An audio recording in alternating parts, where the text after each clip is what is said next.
40 jours devant le trône de grâce. Alors c'était un projet, c'est devenu une réalité. Nous sommes dans notre programme de 40 jours. Invités par le Seigneur, convoqués par le Seigneur. Chacun de nous vient avec son propre programme. Mais Dieu tient le programme de nous tous en lui-même. Chacun vient avec ses prières. Mais Dieu les exauce, il les rassemble, il les exauce individuellement. Nous bénissons le Seigneur qui nous accorde ce temps de 40 jours devant sa face. Nous allons être sincèrement bénis. Nous allons être sérieusement bénis. Nous allons être abondamment bénis. Et nous allons avoir d'autres expériences dans notre vie. Des expériences que nous n'avons jamais encore eues jusque-là. Nous allons commencer sans plus tarder avec notre premier texte de ce programme. Nous savons que nous restons toujours dans notre grand thème de croître en Christ. Mais dans la conclusion de ce programme, en restant dans l'esprit de l'Éternel, le bénissait, Isaac devint de plus en plus important, son importance s'accrut encore et il devint même un homme très puissant. Nous voulons voir l'aspect de la prospérité à tous égards. Nous sommes en train de croître en Christ, mais nous devons atteindre une certaine prospérité à tous égards. Et ce soir, je veux parler justement de croître dans la prospérité à tous égards. Ça va être un aspect que je vais souvent reprendre ici. Je sais que des orateurs viendront, ils parleront selon l'inspiration de l'Esprit Saint. Mais il m'a été mis à cœur d'exploiter cet aspect de la prospérité à tous égards. Parce qu'on le veuille ou non, quelqu'un doit être prospère à tous les niveaux de sa vie et c'est la volonté de Dieu. Il n'est pas question de prospérer à gauche et d'échouer à droite. Nous avons un Dieu qui est complet, qui est tout suffisant, et il peut nous accorder tout ce dont nous avons besoin dans tous les domaines et de manière prospère. J'ai deux textes pour commencer. Le premier, il est bien sûr dans 3 Jean chapitre 1 verset 1 à 4.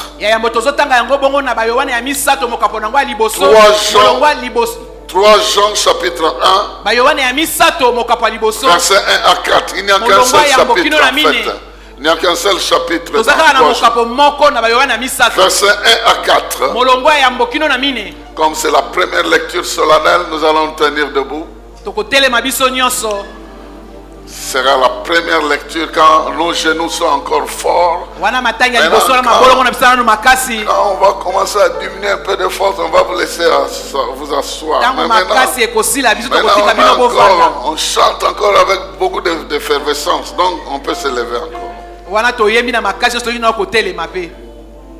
3 Jean verset 1 à 4. Il est écrit ceci. L'ancien à mon bien-aimé Gaius que j'aime dans la vérité. Cher ami, je souhaite que tu prospères à tous égards et que tu sois en aussi bonne santé physique que tu l'es spirituellement. Je me suis beaucoup réjoui lorsque des frères sont venus de chez toi et m'ont rendu ce témoignage. Tu demeures attaché à la vérité et tu vis selon cette vérité. Ce n'est pas plus de grande joie que d'apprendre que mes enfants vivent selon la vérité. Amen. Amen. Rapidement, un deuxième texte. Un deuxième texte, il est dans 2 Samuel, chapitre 7, versets 18 à 20. 2 Samuel, chapitre 7, versets 18 à 20. Et c'est David qui est en train de parler. Aujourd'hui, quelqu'un va récupérer la parole de David pour que ça devienne sa propre. Alors le roi David alla se placer devant l'Éternel et lui adressa cette prière. Seigneur éternel, qui suis-je? Et qu'est donc ma famille pour que tu m'aies fait parvenir où je suis? Et comme si cela n'était pas déjà suffisant à tes yeux, Seigneur éternel, voilà que tu me fais encore.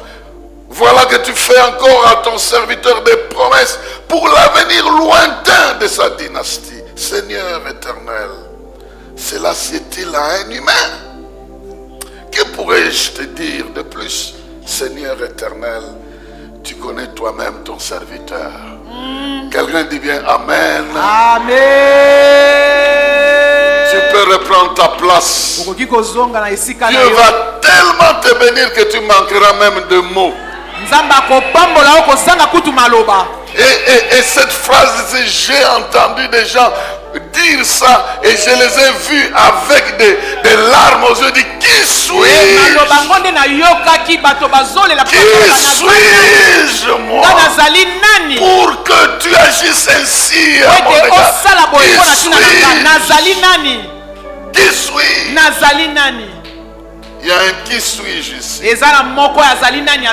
qui va s'étonner, mais comment il est arrivé?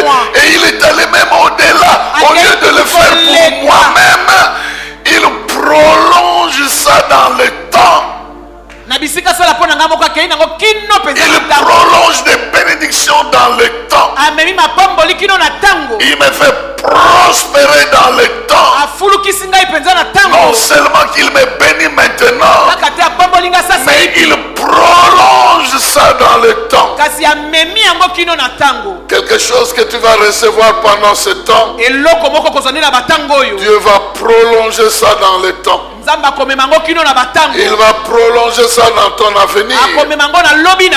Et tu auras des choses reçues ici, mais prolongées dans l'avenir. Nous voulons parler de croître dans la prospérité en Christ. Et comment nous pouvons progresser dans cette prospérité? Mais avant d'aller dans les détails de cette vérité biblique, je vais d'abord commencer par expliquer 2 termes qui sont très importants dans cette déclaration. 2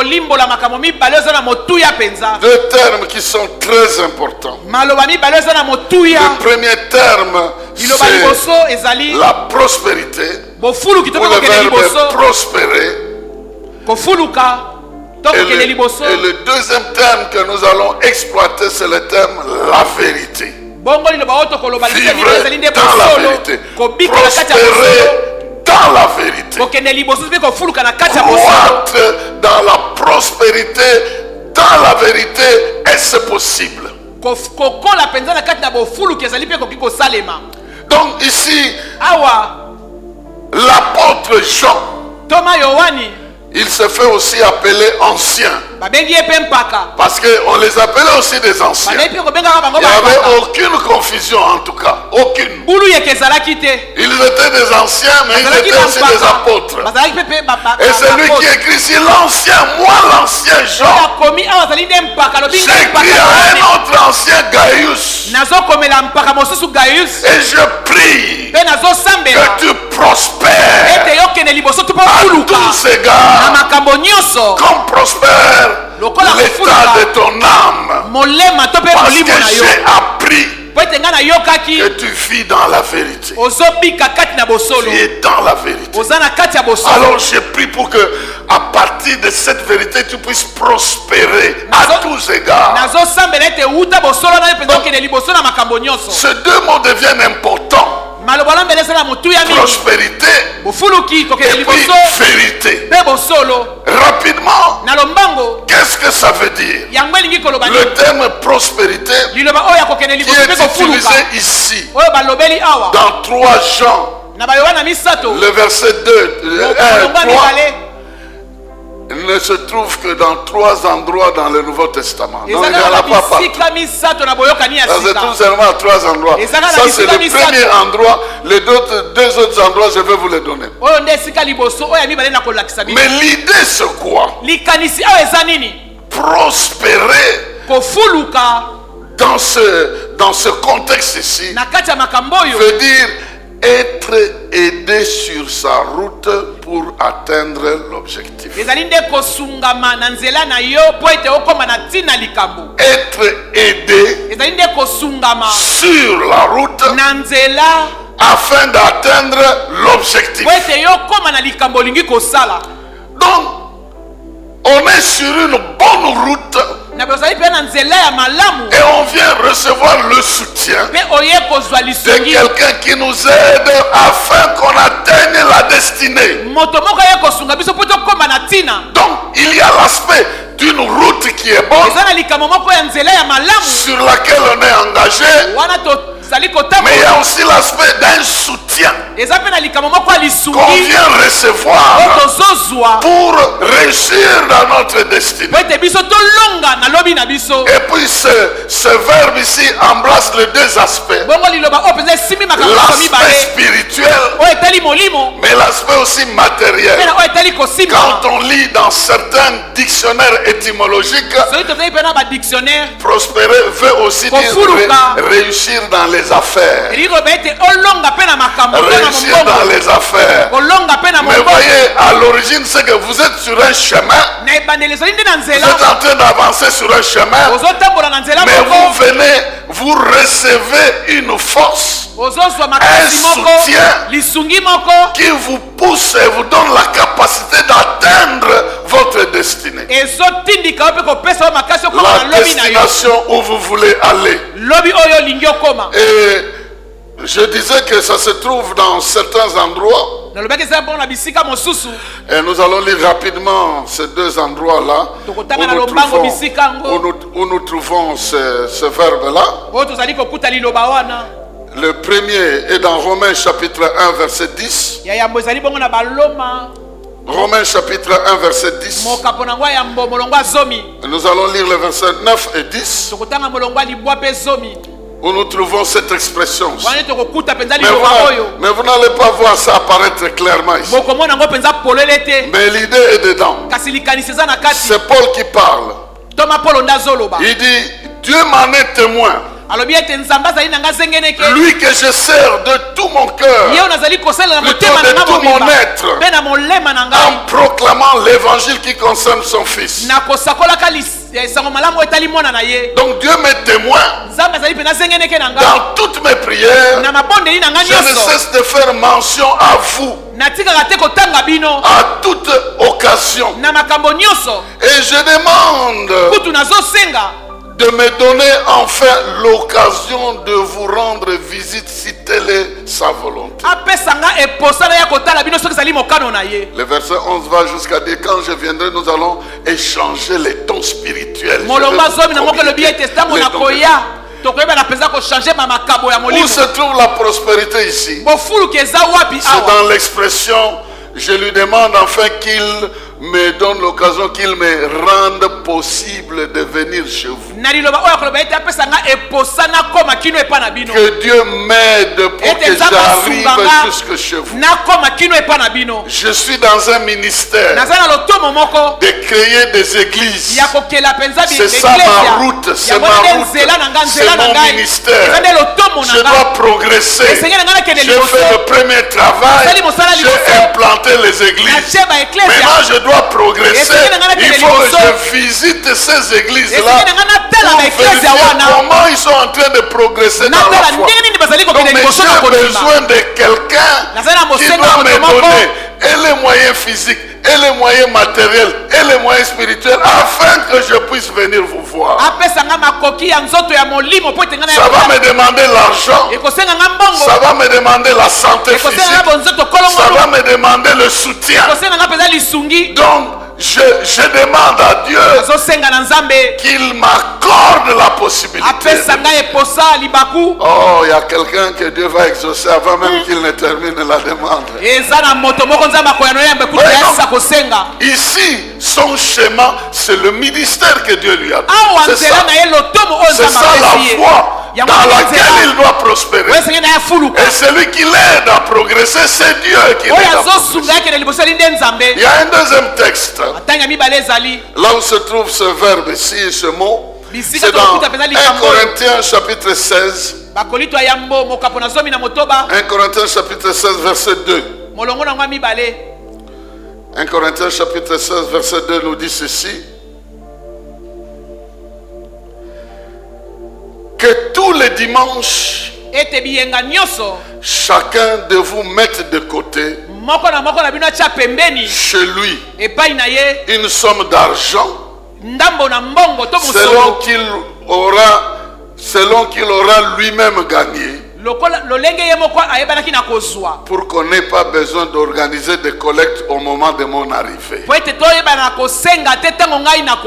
Avant que je l'arrive, que tous les dimanches, chacun mette de côté une partie d'argent selon qu'il gagne. Le terme de selon qu'il gagne se réfère à la prospérité. Selon qu'il progresse dans son travail et qu'il est en train de gagner chaque dimanche, mettre de côté. Au lieu de faire une collecte, l'apôtre Paul est en train de venir, il faut cotiser l'argent, mais mettez ça de côté.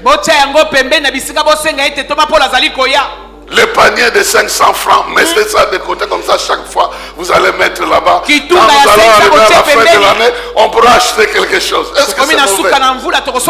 Maintenant, voyez la prospérité ici. C'est le fait que chacun, au fur et à mesure qu'il gagne, il met de côté quelque chose. Et le montant qu'il met de côté est en train d'augmenter au fil du temps. Cette somme est en train de progresser, d'augmenter au fil du temps. C'est ça la pensée. Donc ici, c'est un domaine purement matériel. Dans le verset que nous avons lu dans Romains, c'est purement spirituel. Dieu doit lui donner la permission de partir. Et dans 3 Jean, nous avons vu que c'est à la fois au niveau de ton âme et au niveau de ta santé matérielle. Gardons en tête cette interprétation ou bien cette manière de voir. Passons au deuxième terme. Le terme qui est la vérité. La vérité. Ici, la vérité que nous connaissons comme une réalité des choses, contrairement à la prospérité qui est venue 3 fois dans le Nouveau Testament. Le terme vérité ici à l'ETI a été utilisé 98 fois dans le Nouveau Testament. Donc c'est vraiment fondamental. Sans vous faire perdre beaucoup de définitions. Je me permets de vous donner cette définition que j'ai résumée après avoir lu beaucoup d'autres définitions. Après avoir lu les 98 passages qui en parlent, je vous résume. La vérité ici est comprise comme le pouvoir bienfaisant de la nature authentique d'une personne ou d'un événement. C'est un pouvoir bienfaisant que possède quelqu'un dans sa nature authentique ou qui est dans un événement. Alors ça procure la connaissance qui conduit à la réussite. Donc, dès que vous découvrez ce pouvoir-là, dès que vous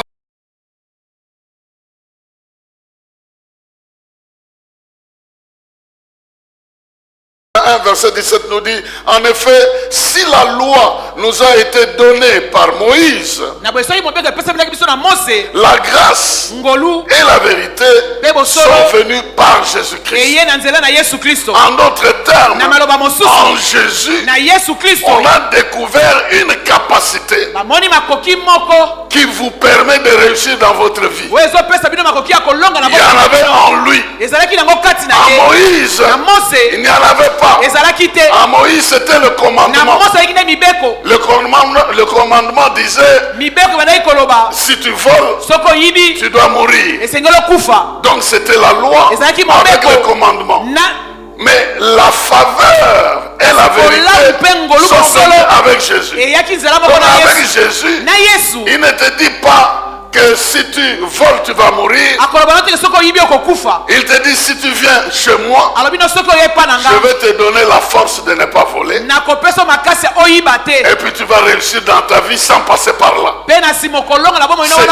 C'est ça la formule de Jésus-Christ. Au lieu d'aller dans un schéma du péché, lui il vient avec un schéma de la réalité qui se trouve en lui. Il peut te communiquer pour que tu réussisses dans ce que tu entreprends. Celui qui a dit, sans moi vous ne savez rien faire, mais avec lui nous pouvons faire des exploits.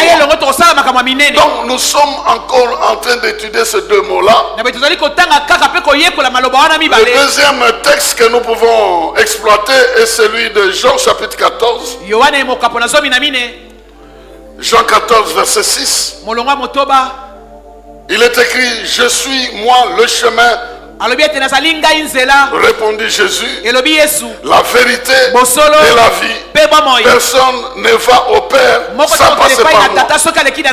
Ici, Jésus reprend et les termes de la prospérité, le chemin. Moi, je suis le chemin. Chemin veut aussi dire méthode. Chemin veut aussi dire le moyen par lequel vous pouvez passer. Donc si tu passes par ce chemin-là, tu vas atteindre la destination. Il dit, je suis le chemin, mais j'ai aussi la force. Je suis la vérité, je suis aussi capable de te donner tout ce qu'il faut pour réussir sur ce chemin-là. Et il précise que ça concerne de vivre avec le Père. Si tu veux être enfant de Dieu, héritier de Dieu, être appelé fils de Dieu, tu as besoin de prendre la vérité qui est en Christ, de l'appliquer dans ta vie et tu vas atteindre cette réalité.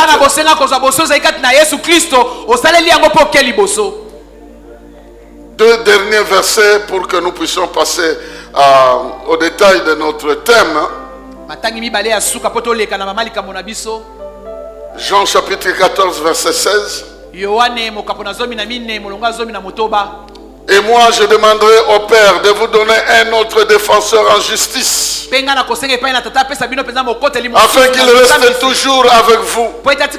C'est l'esprit de vérité, celui que le monde est incapable de recevoir, parce qu'il ne le voit pas et ne le connaît pas.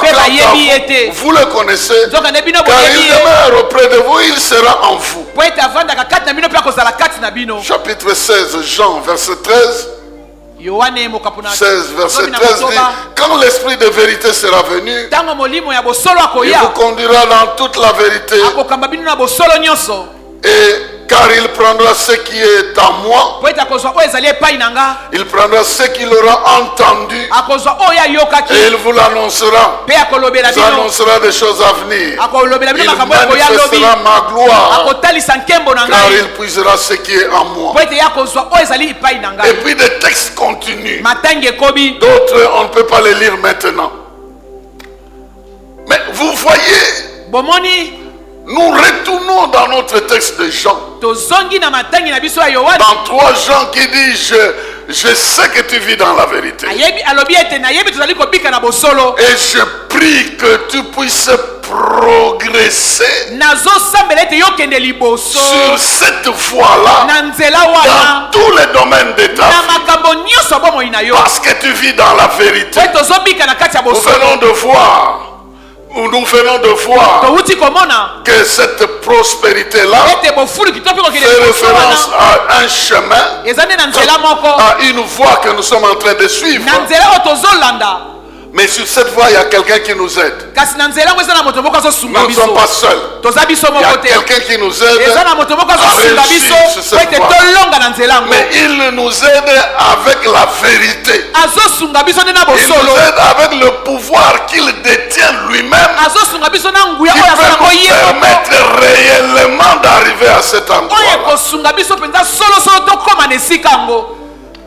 Amen. Amen. Quelqu'un a déjà compris, qu'on le veuille ou pas, il y a quelqu'un qui viendra t'aider. Alors, comment croître justement dans cette prospérité? Dans la prospérité à tous égards.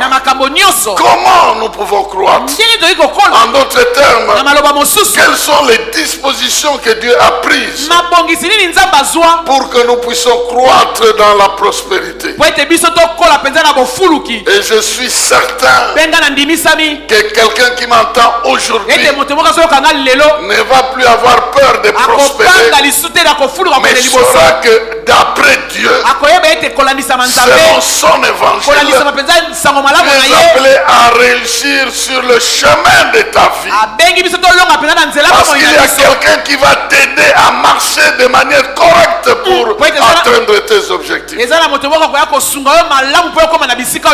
Dans les dispositions de Dieu, il y a 3 choses qu'il a mises en place, qu'il utilise pour permettre que tu réussisses et que tu progresses dans une sorte de bienfaisance de ta vie. Les gens ont mal pris la prospérité comme on critique l'évangile de prospérité. Oh non, tu ne peux pas travailler, mais Dieu peut te rendre prospère sans travailler, ou des trucs comme ça. Ça n'a rien à voir. Ça n'a rien à voir. Ici, nous voulons voir ce que Dieu a mis en place pour que tu puisses prospérer. La première chose, il faut que tu sois sur un chemin. Il faut que tu sois sur un chemin. Il faut que tu sois sur une mission. Il faut que tu sois sur une occupation. Il faut que tu sois sur quelque chose que tu es en train de faire. Ça, c'est la première chose. C'est le chemin.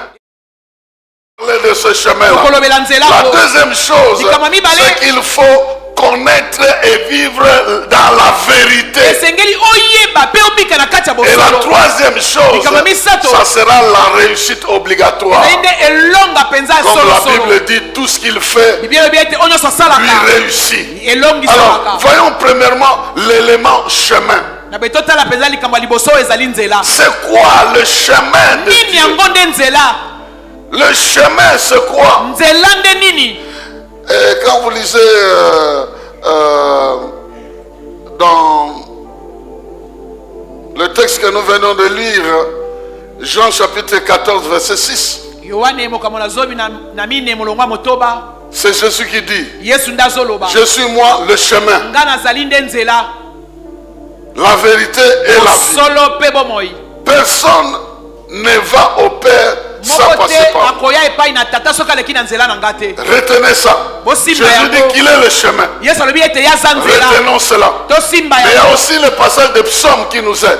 Le psaume 84. Les 40 jours, c'est le temps d'étude de la Bible. Hein? Donc on doit vraiment étudier le passage de ce pour que tu pries avec des textes que tu comprends. Ça ne peut pas se passer comme ça. Alors le psaume 84 verset 6 dit ceci: heureux ceux qui placent en toi leur appui. Ils trouvent dans leur cœur des chemins tout tracés. Lorsqu'ils traversent la vallée de Baka, il la transforme en un lieu plein de sources. Et la pluie la couvre aussi de bénédictions. Leur force augmente pendant la marche. Et il se présente devant Dieu à Sion. La Bible dit que ceux qui se confient en l'Éternel, ils trouvent dans leur cœur les chemins que Dieu a tracés pour eux. Et Jésus se présente comme le chemin, comme celui qui croit en Dieu. Comme Jésus disait à la femme samaritaine, si tu connaissais celui qui te demande de l'eau, tu aurais demandé et lui allait te donner une qualité d'eau que tu ne pourrais pas chercher ailleurs. Et ici Jésus se présente comme le chemin. Retenez bien ceci. Dieu veut nous faire réussir. Son chemin, sa méthode, c'est Christ. Son chemin, c'est Christ. Et sa méthode, c'est Christ. La méthode de Dieu, c'est Christ. Le chemin de Dieu, c'est Christ. Et en Christ, il nous a bénis de toutes sortes de bénédictions dans les lieux célestes. Alors, si vous traduisez le terme Christ, vous trouvez un mot qui se répète. L'onction. C'est lui qui possède l'onction et qui donne cette onction. Si vous le remplacez là où Jésus a parlé, dit, je suis le chemin, vous allez trouver que sur le chemin de la prospérité, il faut être en communion avec celui qui a l'onction et qui donne cette onction. Christ, qui est le oint et qui qualifie. C'est avec Christ que quelqu'un va réussir. C'est avec Christ que quelqu'un aura l'onction, la capacité pour progresser sur le chemin. Parce qu'il est lui-même le chemin. Jésus étant le chemin, qu'est-ce que ça veut dire? Ça veut dire que si je suis jeune et je veux voir comment ma vie doit devenir, je dois aller chez Christ pour lui dire, Seigneur, je suis au commencement de ma vie, je veux que tu me donnes l'onction qui doit me permettre de prendre de bonnes décisions dans ma vie, de prendre de bonnes orientations dans ma vie, de m'engager correctement dans ma vie. C'est toi qui vas me donner cette option-là, cette capacité pour que je puisse faire de bonnes décisions, je puisse faire de bons choix, pour que je refuse le mauvais chemin et que je marche sur le bon chemin. Alors la Bible dit, une telle personne qui se confie dans le Seigneur, trouvera dans son cœur les chemins qu'il a déjà tracés. Tu prieras, il t'exaucera. Tu l'invoqueras, il t'annoncera des choses cachées que tu ne connais pas. Cette prospérité, elle est en Christ et non pas ailleurs. C'est en Christ que nous concevons la vie. C'est là en Christ que nous consommons la vie. C'est en Christ que nous projetons la vie. C'est en Christ que nous avons tout ce que la vie nous amène. Et c'est en Christ que nous avons toutes les qualités nécessaires pour mener une vie qui réussit. Donc, quand je suis avec Christ, je dois croire que je suis sur le bon chemin. Le chemin c'est Christ. Le chemin c'est Christ. Et ce chemin-là m'amène où? Ce chemin m'amène au Père pour que je passe mon éternité avec le Père. En d'autres termes, ce chemin me garantit une vie d'éternité dans la joie. Et cette vie d'éternité dans la joie passe par un certain 50 ans, 60, 100 ans sur la terre. Il y a une partie où je vais passer sur la terre, mais ça n'a rien à voir avec l'éternité que je vais passer avec Dieu. Et comme je dois passer quelques jours qui sont déterminants sur la terre, j'ai besoin de Christ. Et parce qu'il est avec moi, je vais réussir. En tout cas, je vais réussir. Qu'est-ce que j'ai? J'ai Christ. Parce qu'il est là, je vais réussir. Il est la méthode de Dieu. Il est la solution de Dieu. Il est la voie de Dieu. Il est le chemin que Dieu a mis là-bas. Si tu veux réussir dans ta vie, il faut Christ. Les gens vont dire, ah mais oui, ça nous savons. Mais est-ce que tu sais que quand tu parles de Christ, tu parles de celui qui a toutes sortes d'onctions et qui peut te donner toutes sortes d'onctions, c'est-à-dire des capacités pour que tu réussisses dans tous les secteurs de ta vie. J'ai déjà commencé à prier. Et chaque jour je prierai pour que quelqu'un puisse réussir dans un domaine où il n'a jamais réussi. Que Dieu puisse te oindre. Oh, qu'il puisse te oindre pour le mariage. S'il te oint pour le mariage, alors tout ce que les ancêtres ont mis contre toi, ça va être balancé. Ok. Et tout ce qui te résistait ne peut pas te résister. Mais parce que Dieu t'a béni de toutes sortes de bénédictions. Et toi tu as envie de faire des affaires. Rien que le départ a été faux. Et puis ça t'a découragé. Ça n'a rien changé par rapport à ce qu'il a prévu. Parce qu'il est le chemin. Il te bénira. Tu arriveras. Tu diras comme David. Mais qui suis-je? Qui suis-je pour vivre dans une telle maison? Qui suis-je pour avoir une telle santé? Dieu est capable de te mettre dans des conditions parce qu'il s'agit de son onction. Il s'agit de la capacité qu'il va te donner pour que tu réussisses. Pendant les 40 jours, nous allons nous concentrer sur les capacités dont nous avons besoin pour réussir. Oh, Dieu te fera passer les limites.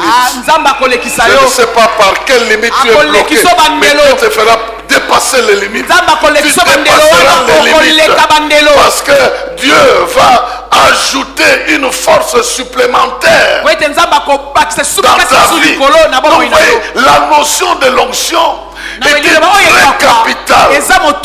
Même en ce qui concerne Jésus lui-même. Il a dit à ses disciples, je vous laisse avec une mission, mais ne quittez pas Jérusalem, parce que vous devez recevoir une force lorsque le Saint-Esprit, l'Esprit de vérité, viendra en toi. Tu vas recevoir la force et cette force va te permettre d'affaire 12 personnes ayant reçu l'onction qui va affecter le monde.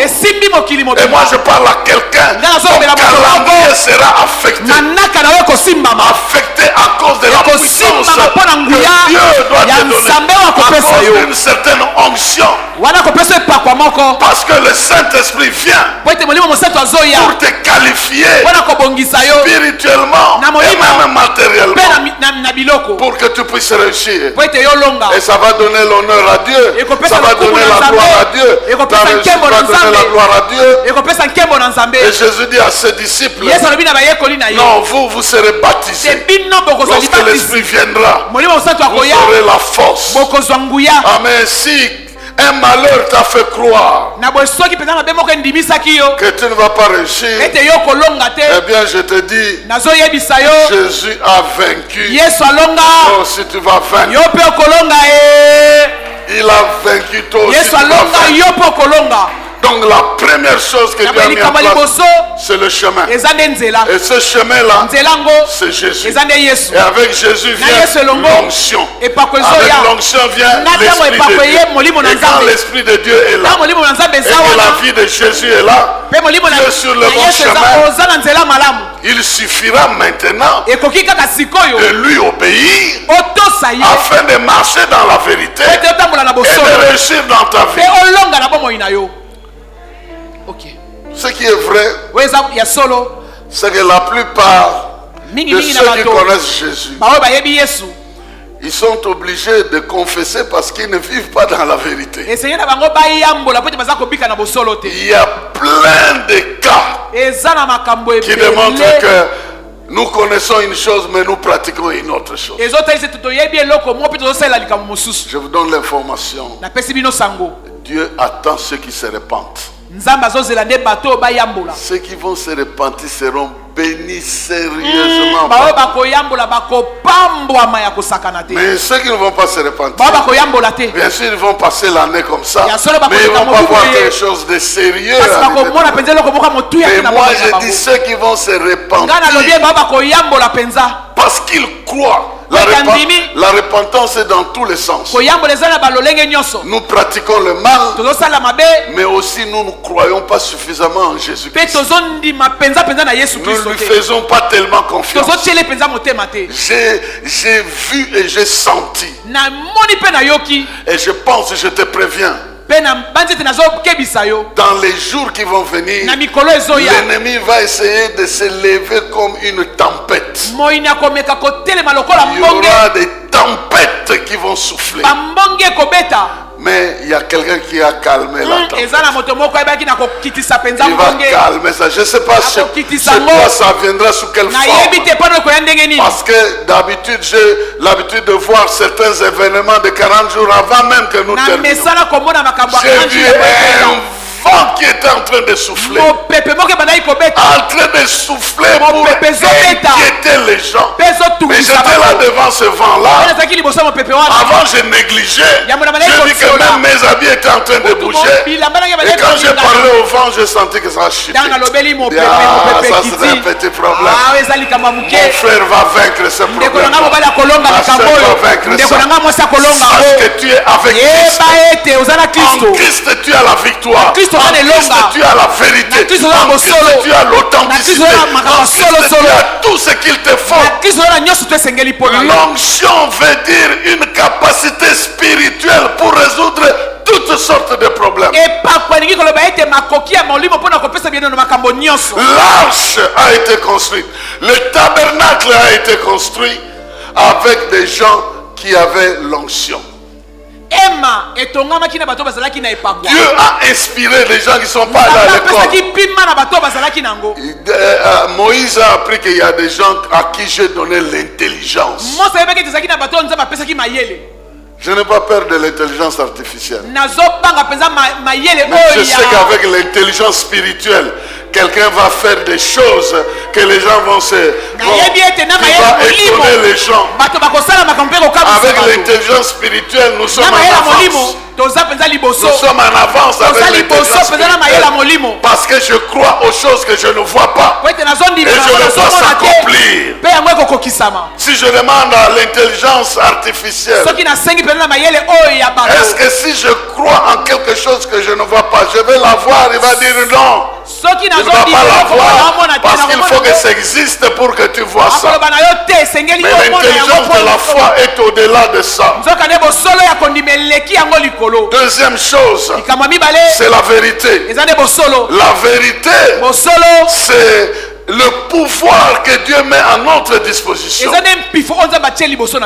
pour qu'en marchant sur le chemin de notre vie, nous puissions être libérés de toute forme d'esclavage.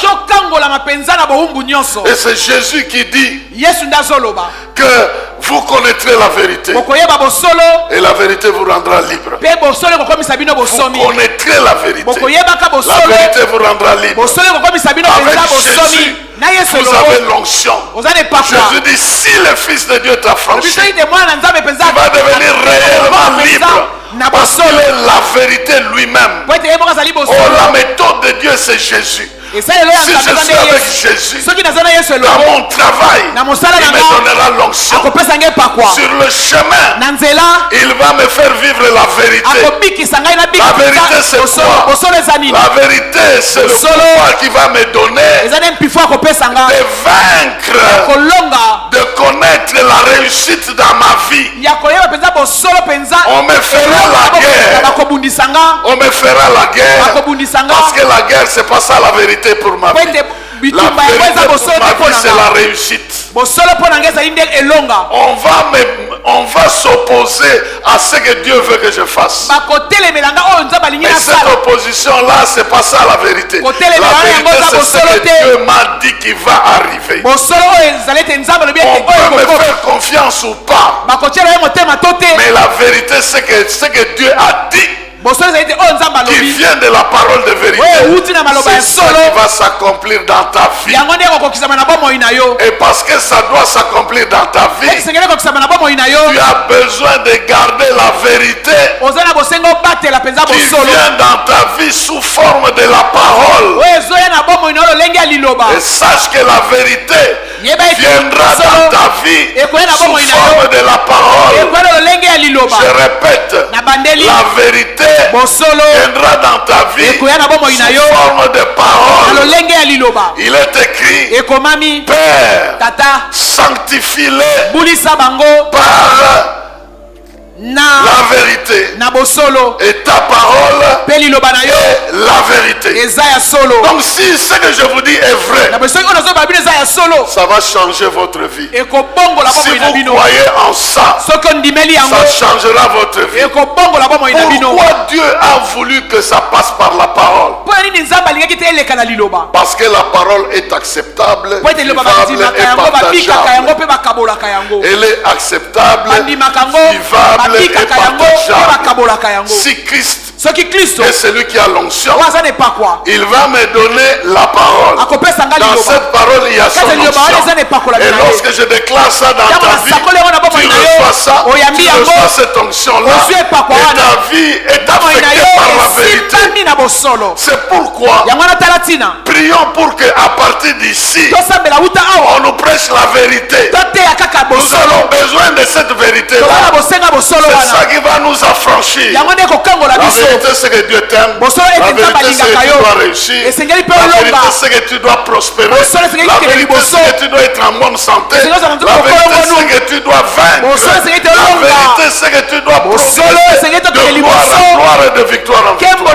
La vérité, c'est que c'est Dieu qui t'aime. La vérité, c'est que si tu vis dans le mal, tu es à côté de la vérité.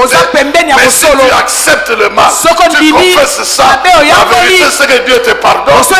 La vérité, c'est que Dieu te justifie. Et la vérité, c'est que tu peux progresser. Et parce que la vérité est en Christ, alors je vais croire que ma vie deviendra ce que Christ me dit. Ou bien alors je vais la négocier avec Christ. Quand je ne vois pas des choses claires dans ma vie, je vais lui dire, Père, ici, je ne vois pas clair.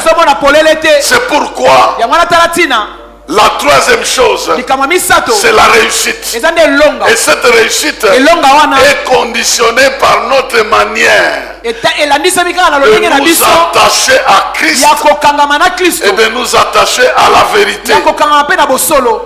N'avez-vous pas entendu que heureux l'homme qui ne marche pas selon le conseil des méchants, parce qu'il s'attache à la parole de Dieu, tout ce qu'il fait lui réussit, parce qu'il s'attache à la parole de Dieu. Dans la parole de Dieu, il y a la vérité, et dans la vérité, il y a l'onction, il y a le pouvoir de réussir. Et nous avons besoin, bien-aimés, de commencer à parler le langage de la parole de Dieu. De commencer à croire que notre vie ne restera pas la même. Ces 40 jours ne sont pas comme les 40 jours passés. Chaque jour qui passe, Dieu veut te faire connaître une vérité qui va changer le cours de tes événements. Et une vérité que je suis venu te dire, c'est que Dieu a préparé ta réussite. Il a préparé le succès de ta vie. Il a préparé le progrès de ta vie. Et il a tout placé en Jésus. Et lorsque tu es avec Jésus, il va débobiner ta vie comme un film afin que tu commences à vivre ces choses. Les hommes aujourd'hui peuvent prendre un petit dispositif. Ils appellent ça SIM. Ils vont mettre beaucoup d'informations à l'intérieur. Tu prends cette histoire-là, ça va te connecter au monde. Tu prends cette histoire-là, ça a toutes les informations possibles. Mais si ce n'est pas dans un téléphone, eh bien ça ne va pas marcher. Si c'est dans un téléphone déchargé, eh bien ça ne va pas marcher. Donc, Christ a été préparé pour venir vivre dans ta vie. Tu es comme ce téléphone-là.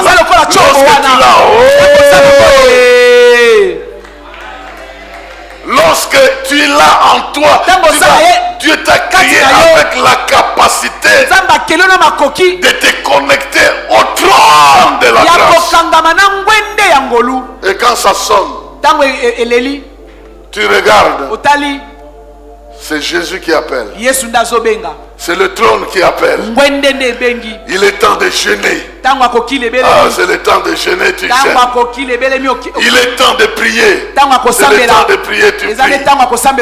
Il est temps de résister contre cet adversaire-là. Et cette communication-là devient un lien de la vie que Jésus vient nous apporter par le Saint-Esprit. Que l'onction du Seigneur puisse être le résultat de notre communion avec lui. Comme Jésus parlait encore, plusieurs crurent en lui, nous dit la Bible. Et il dit aux Juifs qui avaient cru en lui, si vous demeurez dans ma parole, vous êtes vraiment mes disciples. Vous connaîtrez la vérité. Et la vérité vous affranchira. Nous avons besoin d'être affranchis de tout ce qu'on nous a inculqué dans la tête. Non, si tu fais ceci, tu ne réussiras pas. À cause de tout ce qui se passe dans le monde, tu ne pourras pas réussir. Et moi, je crois, le monde est en train de fonctionner indépendamment de toi. Si tu meurs aujourd'hui, le monde continuera à fonctionner. Comme tu vis aujourd'hui, le monde aussi fonctionne. Donc moi aussi, j'ai besoin de l'ignorer et de croire à ce que Dieu me dit, quelles que soient les choses qui se passent dans le monde. Je n'ai pas besoin de tenir compte de ça. Je crois que je ne mourrai pas asphyxié, climatique et tout ça. Je crois que le monde où ça va, j'ai ma place dans la vie. Je crois que mon environnement, même si c'est compliqué, mais j'arriverai toujours. Je crois que dans une ville où les embouteillages bloquent le programme des gens, je peux aussi faire mes programmes en dehors des embouteillages. Je ne sais pas si vous comprenez. Le monde sera avec tout toutes ces difficultés. Mais Jésus à l'intérieur veut que nous puissions réussir. Il dit, vous aurez des tribulations dans le monde. Mais moi j'ai fait quoi? Je l'ai vaincu. Et je parle à quelqu'un qui va vaincre. Avec Jésus tu vas vaincre. Tu vas vaincre cette difficulté. Tu le vaincras. Tu réussiras. Tu progresseras. Parce que tu es avec Christ. Il a une onction qui peut t'aider à vaincre les difficultés de ce monde ici. Et la réussite est garantie parce que tu lui fais confiance.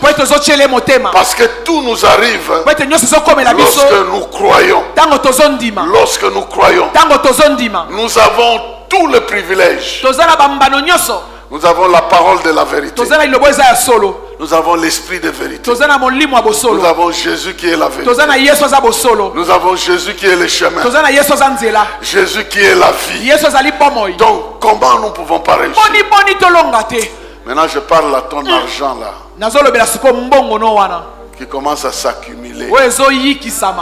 Dans ta manière de travailler, tu commences à s'accumuler. Tu dois que ça s'accumule. Nous arrêtons les petits voleurs, les rongeurs. Il y en a même de ceux qui voient leur argent mangé par des souris. Nous rendons aveugles ces souris-là. Nous les rendons aveugles. Ils ne vont jamais trouver cet argent. Mais il y a une sœur ici qui m'a montré des billets de 100 $. Bouffés à des endroits par-dessus. C'est pas normal. Ils ont laissé toute autre chose. Je pouvais poser la question à ces souris-là. Mais vous n'avez pas senti que les chaussettes sentaient mauvais? Il fallait aller manger les chaussettes. Il fallait que manger.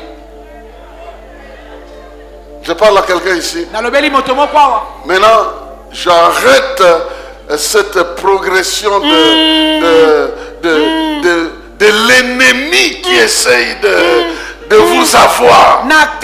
Pourquoi? Parce que dans ces séances ici, j'ai l'autorité de prononcer une parole qui affecte votre vie. Pourquoi? Parce que je suis envoyé par celui qui est loin.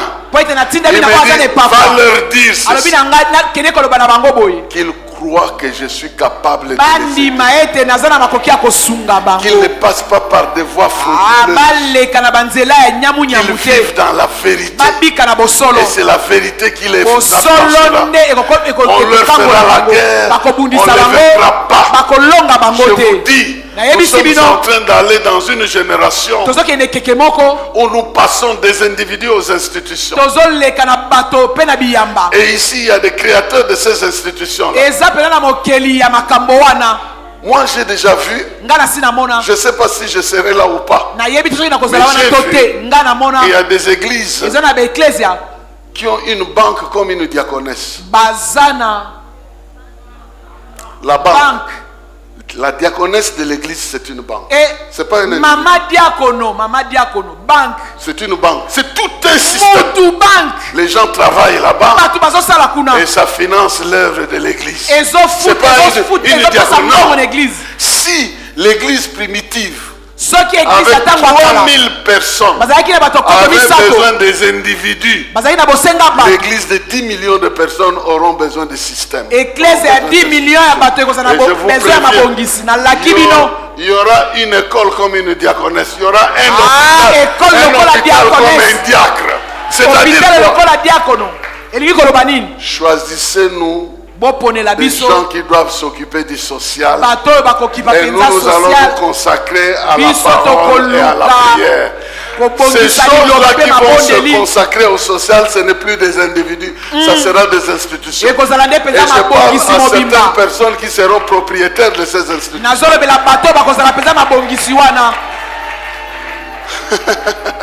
Peut-être Peut-être que ça ne fait pas de sens aujourd'hui, mais croyez-moi, demain, aujourd'hui, vous cherchez où est une banque chrétienne au Congo. Il n'y en a pas. Il n'y en a pas.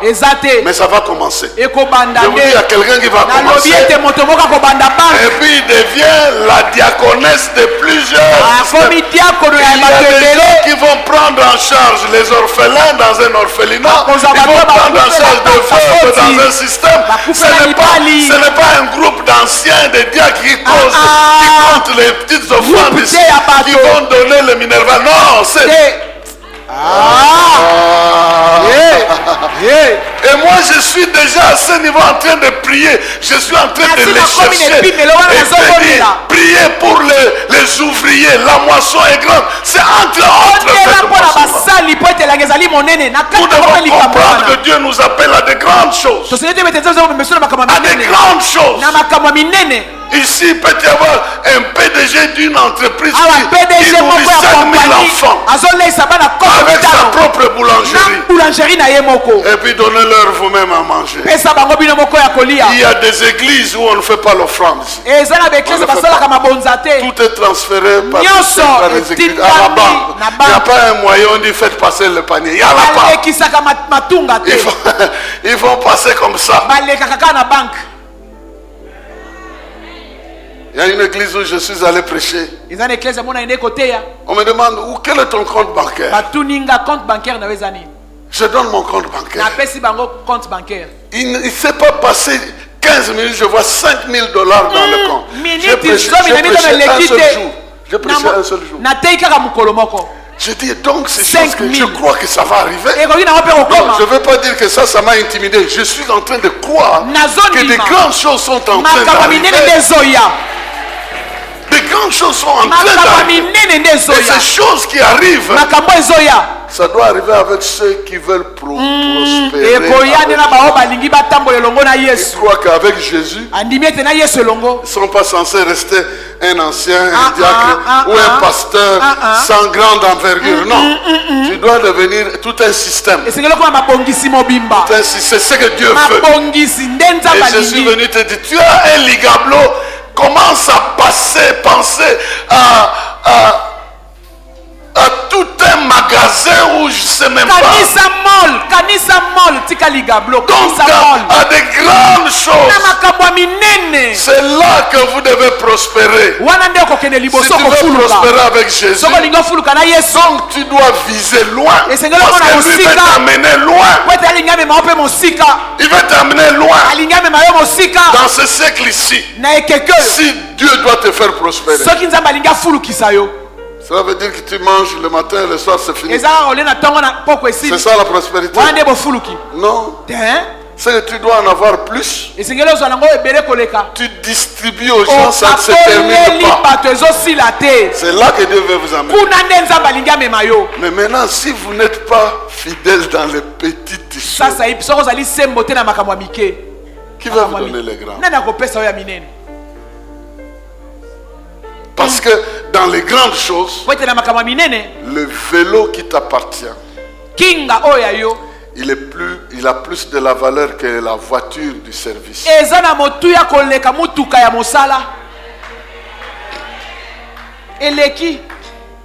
Et dans la prospérité, nous avons besoin de connaître que si nous voulons réussir, nous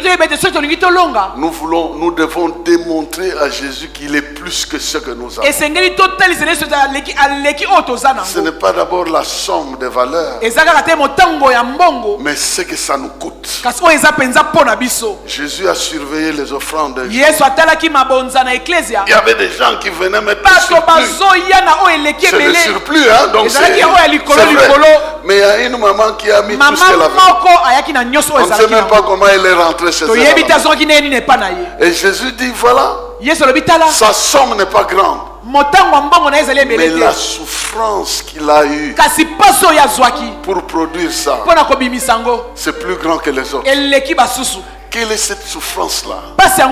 La douleur de la maternité que Dieu doit te donner pour produire quelque chose qui va rester. Et je termine en disant, Dieu a béni David.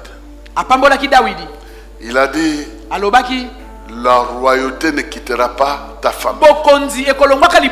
Il lui a donné une dynastie. En d'autres termes, il va prospérer même quand il n'est plus là. Nous n'avons rien trouvé.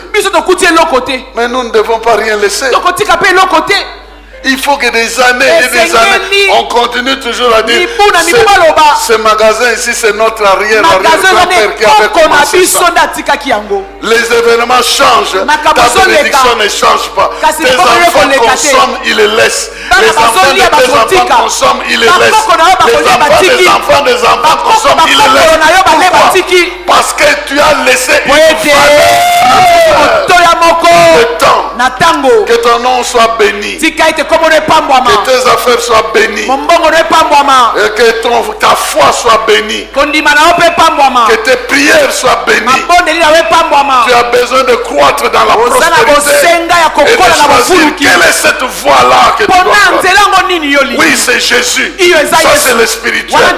Mais le physique, en quoi Jésus va me faire croître? Je prie que pendant ce temps ici, tu puisses identifier cette chose-là. Tu ne sortiras pas de ces 40 jours sans que Dieu t'ait montré. Et tu n'auras pas peur de ça. Tu n'auras pas peur de ça. Il y a des enfants qui vont regarder le ciel et vont dire, heureusement il y a une maman qui a pensé à nous. Parce qu'elle a laissé une structure qui nous prend en charge. Bien-aimé dans le Seigneur, que Dieu te bénisse et que tu dises, qui suis-je?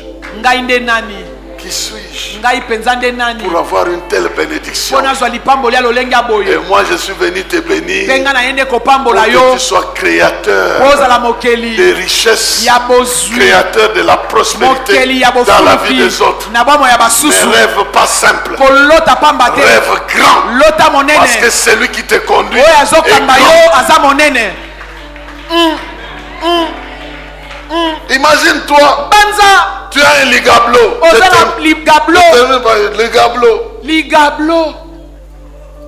Il y a quelques biscuits là qui ont même perdu la validité. On a pris ça dans un camp de réfugiés et puis on t'a amené ça. Et puis tu réponds, c'est l'onction de Christ. Je suis béni avec l'onction de Christ. Parce que la prospérité vient de lui. Et voici ce qu'il m'a donné. Est-ce que c'est possible? C'est possible ça. Identifie-toi avec quelque chose de sérieux. Quelqu'un m'a même posé la question. Mais tu vas rester à l'ISC jusqu'à quand? J'ai dit, je ne mourrai pas aumônier. J'ai déjà autre chose que Dieu m'a demandé de faire. C'est pendant un temps que je suis ici, je ne vais pas terminer ma vie ici. Dans un moment, je vous dirai bye bye. Autre chose que je dois faire. Ici, je suis venu pour qu'on ait tous ces bâtiments avec vous. Mais après ça, non. J'ai autre chose. C'est pourquoi quand je prêche comme si c'était ma dernière fois. Parce que je ne sais pas ce qui m'attend demain. Mais j'aimerais dire à quelqu'un, ne rêve pas petit. Ne rêve pas petit. Le petit rêve n'a pas la place devant Dieu. Le petit rêve n'a pas de place devant le trône. Donne-moi les nations. Demande-moi les nations. Je te donnerai des nations. Je te donnerai des nations. Donne-moi la montagne. Je te donne la montagne. Ne demandez pas, oui Seigneur, vraiment, enlève-moi de cette crise ici. Je vais nouer les deux bouts du bois, locataire et tout ça. Ouais, en fait, c'est quelle perte de temps et de prière. Avec Dieu, nous ferons des efforts. Bon, je ne vais pas tout vider ici. Mais j'ai envie de vous dire que vous êtes bénis. béni. Vous n'êtes pas béni par n'importe qui. Dieu dans le ciel vous a béni. Et parce qu'il vous a béni, son onction est à votre disposition. En tout cas, qu'est-ce que l'onction peut fabriquer?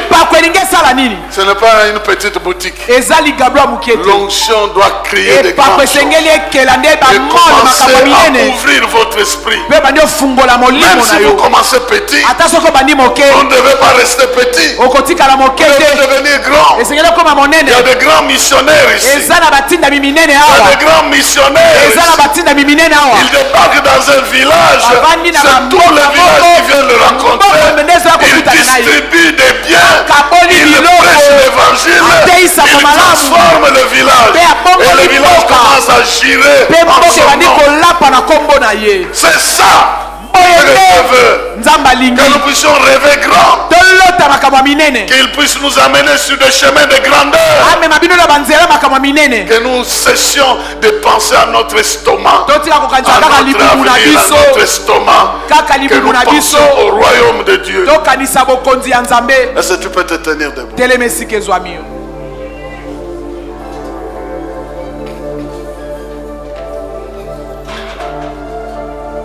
J'ai reçu une instruction de prier pour les gens, mais ça sera à la fin. Vous devez sortir des blocages inutiles et commencer à rêver et commencer à voir vos rêves devenir. Ce qui s'est passé avec Salomon va se passer avec quelqu'un ici.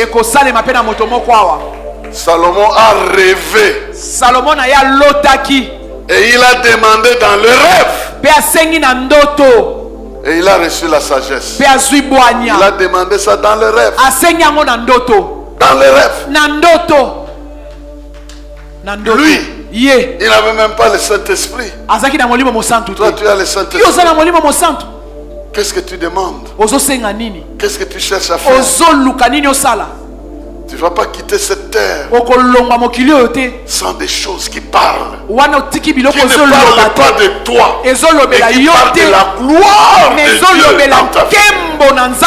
Si c'est de toi, alors tu peux laisser même les chants et les chants. Mais si c'est la gloire de Dieu, alors il y a des usines qui restent derrière. Il y a des institutions qui restent derrière. Chrétiens, nous avons besoin de rêver grand. Nous avons besoin de voir grand. Est-ce que tu peux joindre tes deux mains? J'ai vu ces signes-là.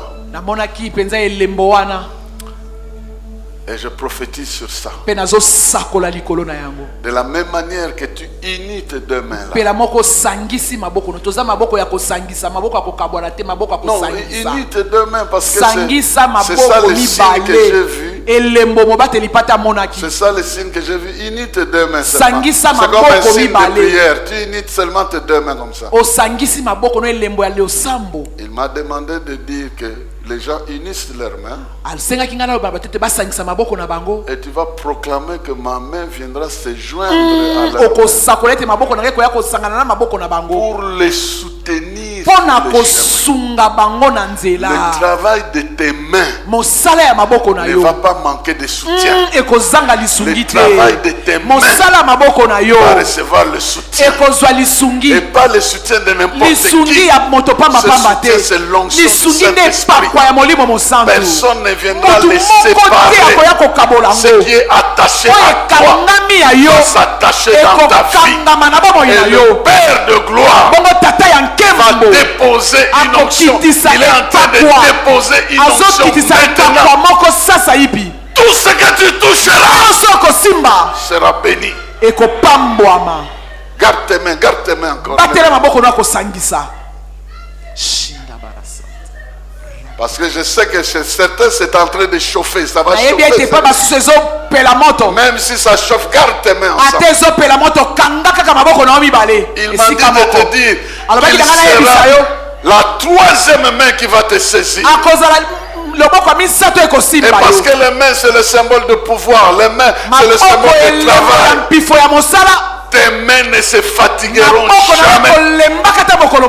Ce que tes mains toucheront seront bénis. Et celui qui se dressera contre ce pouvoir sera écarté de ta vie. Ce que tu toucheras sera béni. Ce que tu invoqueras viendra entre tes mains. Ça viendra entre tes mains. Ce que tu cherches, tes mains les toucheront. Comme les mains de Anne. C'est Samuel.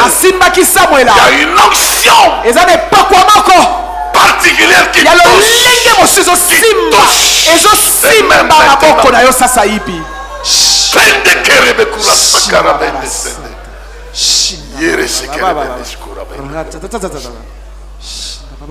tu béniras avec tes mains. Ce que ta bouche prononcera, ta main agira en fonction de ça. Et tu diras, qui suis-je pour que des choses commencent à marcher comme ça dans ma vie. Dieu te met dans une position de bénédiction affective, de bénédiction qui affecte ton environnement. Ce que Joseph touchait était béni. Cette bénédiction, tu toucheras les affaires, tu toucheras les enfants, tu toucheras les systèmes. Ce que tu toucheras recevra la bénédiction. Mais il y a aussi un feu qui s'allume dans tes mains. Lorsque tu loueras le Seigneur, lorsque tu loueras le Seigneur, lorsque tu frapperas les mains quand tu le loues, l'ennemi entendra des tonnerres. Il ne saura pas résister au claquement de tes mains. Parce que tes louanges vont consterner l'adversaire. Et maintenant tu es béni. Au nom de Jésus-Christ, tu reçois cette onction-là. Alors maintenant, est-ce que tu peux les utiliser pour l'acclamer?